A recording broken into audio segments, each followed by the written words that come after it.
দশম শ্রেণীর সকলকে সুপ্রভাত। আজ আমরা বাংলা ব্যাকরণের সমাস বিষয়টিকে নিয়ে আলোচনা করব। এর আগের ক্লাসে আমরা জেনেছি সমাস কাকে বলে।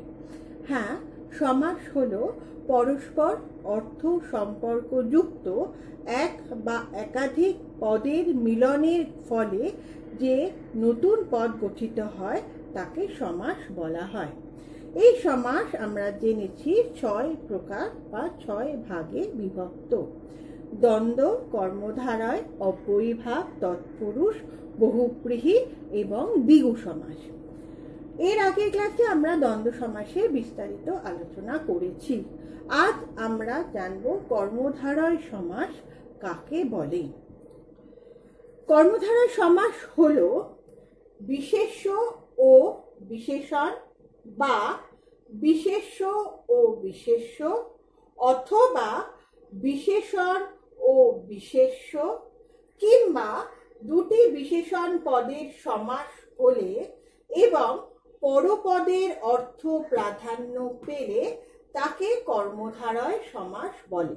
যেমন রাজর্ষি, যিনি রাজা তিনি ঋষি। অর্থাৎ এই সমাসে পূর্বপদ এবং উত্তরপদ দুটি বিশেষ্য হতে পারে, বিশেষণ হতে পারে, আবার বিশেষ্য বিশেষণ দুই প্রকারেরই হতে পারে। যে উদাহরণটা দেওয়া হয়েছে দেখো, রাজর্ষি, যিনি রাজা তিনি ঋষি, এখানে কিন্তু রাজা পদটিও বিশেষ্য পদ এবং ঋষি পদটিও বিশেষ্য পদ। এবং রাজর্ষি অর্থাৎ রাজর্ষি শব্দটির অর্থ হলো এমন একজন রাজা যিনি ঋষির মতন জীবন ধারণ করেন, তাদেরকে বা তাকেই আমরা রাজর্ষি বলে থাকি। অর্থাৎ এখানে যিনি রাজা তিনি ঋষি, এই ঋষি অর্থাৎ এই পরপদের অর্থটাই প্রাধান্য পেয়েছে বা প্রাধান্য লাভ করেছে। এবার আমরা কর্মধারয় সমাসের প্রকারভেদগুলি দেখব। প্রথম ভাগ হলো বা প্রথম প্রকার হলো সাধারণ কর্মধারয়। সাধারণ কর্মধারয় আর কর্মধারয় সমাস কিন্তু একই, তাই জন্য বিশেষণ বা বিশেষ্যে অথবা বিশেষ্যে বিশেষ্যে কিংবা বিশেষণে বিশেষণে যে সমাস হয় তাকেই বলা হয় কর্মধারয় সমাস, সাধারণ কর্মধারয় সমাস। যেমন মহারাজা, মহান যে রাজা, এটা হচ্ছে সাধারণ কর্মধারয়। দেখতেই পাচ্ছ মহান শব্দটা কিন্তু এখানে বিশেষণ এবং রাজা শব্দটা এখানে বিশেষ্য। এখানে মহান যে রাজা অর্থাৎ মহারাজা, এটি সাধারণ কর্মধারয় সমাস হয়েছে। সাধারণ কর্মধারয় সমাস এবং কর্মধারয় সমাসের মধ্যে কিন্তু বিশেষ একটা প্রাধান্য বা প্রভেদ কিছু নেই, পার্থক্য কিছু নেই। এরপর দ্বিতীয় প্রকারভেদ হলো মধ্যপদলোপী কর্মধারয়।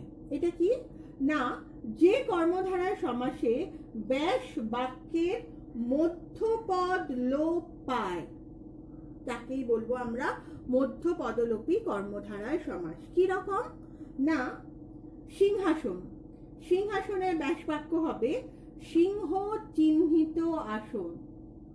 আমরা যখন এক পদে বা সমাসবদ্ধ পদে লিখি তখন আমরা এই মধ্যপদটা লোপ করে দিই, মানে মধ্যপদটা উঠিয়ে দিই, তার জন্য হয়ে যাবে এটা সিংহাসন। একেই বলবো আমরা মধ্যপদলোপী কর্মধারয়। এর পরেরটা হলো উপমান কর্মধারয়।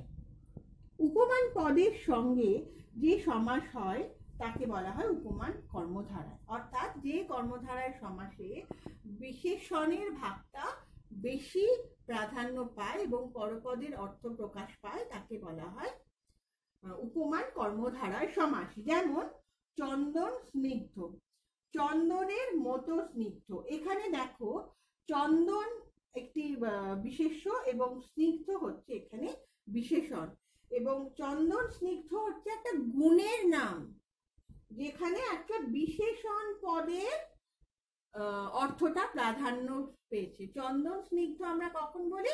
যেটা হচ্ছে চন্দনের মতো সুন্দর গন্ধ যার আছে, ঠিক আছে, তাকে বলা হয় চন্দন স্নিগ্ধ।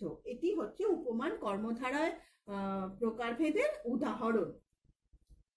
এরপর চতুর্থ প্রকারভেদ হলো উপমিত কর্মধারায়। উপমিত কর্মধারায় যে কর্মধারায় সমাসে পূর্বপদ উপমেয় এবং পরপদ উপমান হয় তাকে উপমিত কর্মধারায় সমাস বলা হয়। যেমন আম সন্দেশ, সন্দেশ আমের মতো, অর্থাৎ পরপদের সঙ্গে তুলনা করা হচ্ছে পূর্বপদের। এখানে হচ্ছে আম সন্দেশটা একটা খাবারের নাম, সন্দেশটার নাম, এবং সেই সন্দেশটাকে আমের সঙ্গে তুলনা করা হচ্ছে, একটা বিশেষ্য পদের সঙ্গে তুলনা করা হচ্ছে, তাই এটি উপমিত কর্মধারায়। এবং আমাদের কর্মধারায় সমাসের শেষ প্রকারভেদ হলো রূপক কর্মধারায়। রূপক কর্মধারায় সমাসে উপমেয় এবং উপমানের মধ্যে অভেদ বা মিল কল্পনা করা হয়, তাকে আমরা রূপক কর্মধারায় সমাস বলবো। যেমন দেশ মাতৃকা, দেশ রূপ মাতৃকা, অর্থাৎ দেশ হচ্ছে আমাদের মা, সেটাকে আমরা দেশ মাতাকে বোঝানোর জন্য বলছি দেশ রূপ মাতৃকা। দেশ এবং মা এই দুজনকে একই অর্থে এখানে বোঝানো হয়েছে। আমরা আজ এই কর্মধারার সমাসের বিস্তারিত আলোচনা করলাম। আমাদের ক্লাস আজ আমরা এখানেই শেষ করলাম। তবে এই ক্লাস শেষ করার আগে আমার তোমাদের কাছে প্রশ্ন হলো, কর্মধারার সমাস কাকে বলে তার উদাহরণ দাও। দ্বিতীয় প্রশ্ন হলো, কর্মধারার সমাসের কি কি প্রকারভেদ আছে তা উদাহরণ সহ ব্যাখ্যা করো। আজ আমি এখানেই শেষ করলাম এবং পরবর্তী ক্লাসে আমরা নতুন কোনো একটি বিষয় নিয়ে বিস্তারিতভাবে আলোচনা করব। ধন্যবাদ।